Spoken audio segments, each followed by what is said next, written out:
इंसान के सभी के दुखों का कारण बोलना ही है, क्योंकि आवश्यकता से अधिक बोलना ही दुखों का कारण बनता है। इसलिए कम बोले, सटीक बोले, मधुर बोलें और सबसे जरूरी जितनी आवश्यकता हो उतना ही बोले। वाणी या बोलना ही नहीं, बल्कि मौन में भी शक्ति होती है। यही कारण है कि धर्मों में मौन को बहुत महत्व दिया गया है।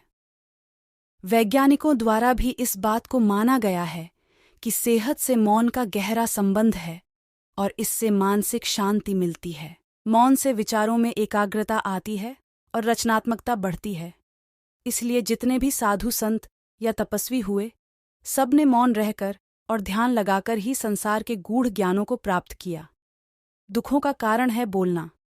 हमारे जीवन में एक नहीं, बल्कि बहुत सारे दुखों का कारण बोलना ही है, क्योंकि हमारी समस्या यही है कि हम चुप नहीं रह सकते, हमेशा कुछ न कुछ बोलते ही रहते हैं, और आपके बोलने के कारण ही आधे से ज्यादा दुख निर्मित होते हैं। परिवार में कलह क्लेश का कारण भी हमारा बोलना ही होता है।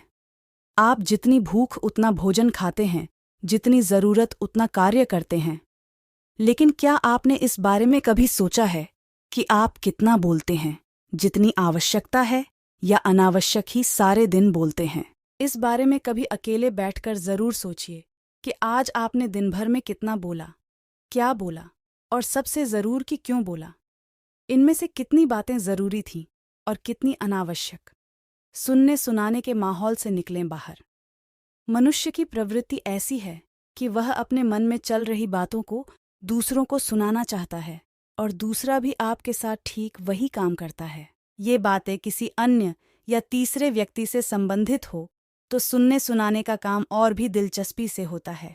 आप फिर जब कभी भी बैठते हैं तो इन्हीं बातों को फिर से दोहराया जाएगा और फिर से इन्हीं बातों पर विचार करेंगे। यह सुनने सुनाने का माहौल जीवन भर चलता रहता है, और इस तरह से आप खो देते हैं अपना समय, अपना जीवन, अपनी सोच समझ और वो कीमती पल जिसमें जिया जा सकता है और जिसमें आनंद प्राप्त किया जा सकता है। इसलिए इस सुनने सुनाने के माहौल से बाहर निकलें। क्या है मौन की शक्ति? जब तक हम बाहर की ओर बोलते रहेंगे, हमारे भीतर अशांति रहेगी। जिस दिन हम मन से चुप हो जाएंगे, तो तब बाहर हमारे मुख से कुछ भी निकले, हम शांत ही रहेंगे। दुनिया में जितनी बुराइयां हैं, परिवार में क्लेश है, पति पत्नी में विवाद है, सब बोलने के कारण ही होते हैं। हम चुप रहना नहीं चाहते हैं, हमेशा सुना देना चाहते हैं, लेकिन व्यर्थ का बोलना ऊर्जा का नष्ट होना है।